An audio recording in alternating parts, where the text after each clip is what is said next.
मां के सामने जवान साला बेटी को दिन दिहाड़े गन पॉइंट पर दो मोटरसाइकिल सवारों ने अगवा कर लिया। जग्गांवाला रोड, इससे बच्ची को नामालूम अफराद ज़बरदस्ती गाड़ी में से उतार के जी ले गए हैं। हकीकत क्या है? अगले दिन फैसलाबाद में जो है लड़की ने अदालत में निकाह भी कर लिया।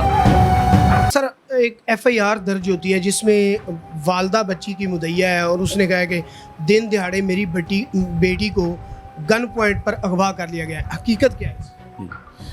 सर, ये मुर्खा 7/7/2025 को जो है तकरीबन 4 बजे 15 की कॉल पे हमें इतला मसूल होती है कि ये जो है जग्गांवाला रोड, इससे बच्ची को नामालूम अफराद, जिसमें बाद उन्होंने बताया कि एक लड़का है अरमान ज़फ़र है और उसका साथ में कज़न है एक अहमद, उन दोनों ने वो आए हैं और ज़बरदस्ती गाड़ी में से उतार के जी ले गए हैं। तो फौरी तौर पे जो है उनको थाने लाकर उनकी मुद्दईयत में जो है कार्रवाई की गई है, मुकदमा दर्ज रजिस्टर किया गया, मुल्ज़मान को तलाश किया गया। अगले दिन जो मुल्ज़मान थे उन्होंने ये फैसलाबाद में जो है लड़की ने अदालत में निकाह भी कर लिया और 164 के उधर अपने बयान भी दे दिए जी। लड़की ने कहा कि मैं अपनी आज़ाद मर्ज़ी से शादी की है, तो इसके ऊपर सर हम तफ्तीश कर रहे हैं। इंशाल्लाह मेरिट के ऊपर जो है मुकदमा यकसूर किया जाएगा। नहीं, वो उनने तो बताया है कि एफआईआर का जो मतन है कि हम कैरी डब्बा में जा रहे थे और वो सेम नाला के करीब उन्होंने दो लड़के आए बाइक पे और गन पॉइंट पे। ये सारा सच ही हुआ या लड़की अपनी मर्ज़ी से ही गई? उसमें जी तमाम पहलू देखे जा रहे हैं। CDRs भी लिया जा रहा है, जो इल्ज़ाम लाए उनका भी, जो लड़की है उनका भी। और ये चूँकि बिल्कुल नज़दीकी गांव के रहने वाले हैं, ये चक खरल के रहने वाला है जो इल्ज़ाम लाया है जी, ज़फ़र उसका बेटा है जी। और ये जो मुद्दईयाँ हैं ये पीरेदा कोट है, ठटकलियाँ, ये करीब करीब हैं। इनकी आपस में दोनों गाँव की एक दूसरे के साथ रिश्तेदारी भी है जी, तो ये बखूबी एक दूसरे को जानते भी हैं। तो उसके ऊपर हर पहलू पे सर तफ्तीश कर रहे हैं। अच्छा, ये सर आजकल बड़ा ट्रेंड नहीं चल रहा कि इस तरह के वाक़यात का होना कि बेटियां जब मतलब कोई बेटा जो है वो अपनी मर्ज़ी करता है, बेटी मर्ज़ी कर लेती है। इसमें आप क्या समझते हैं? इन दोनों पहलुओं को अगर देखें तो इसमें लड़के ने अपनी मर्ज़ी की या लड़की ने? सर, इसमें अगर देखा जाए तो हमारा जो जॉइंट फैमिली सिस्टम है उसमें ना काफ़ी सारी चीज़ें हैं जो कि हैं।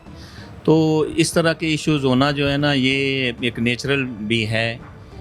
ये आजकल है, इसमें कोई आज़ाद मर्ज़ी से अगर शादी करते हैं एक दूसरे के साथ तो ये हमारा कानून भी इसकी इजाज़त देता है।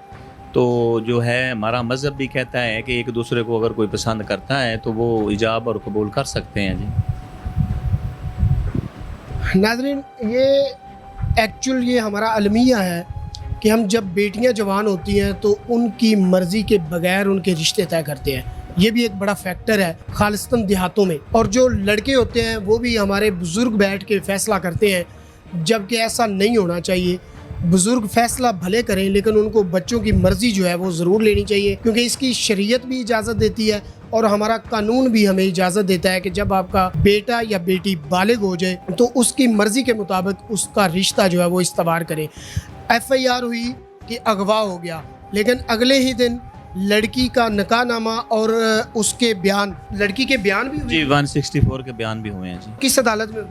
ये जी है इधर फैसलाबाद में है, गुलामाबाद थाने की हदूद में जो है उधर जी, सिविल जज साहब उनकी अदालत में हुए हैं। इसके बाद अब लड़की जो है वो बाजियाब हो गई लड़के अपने दूल्हे समेत या नहीं?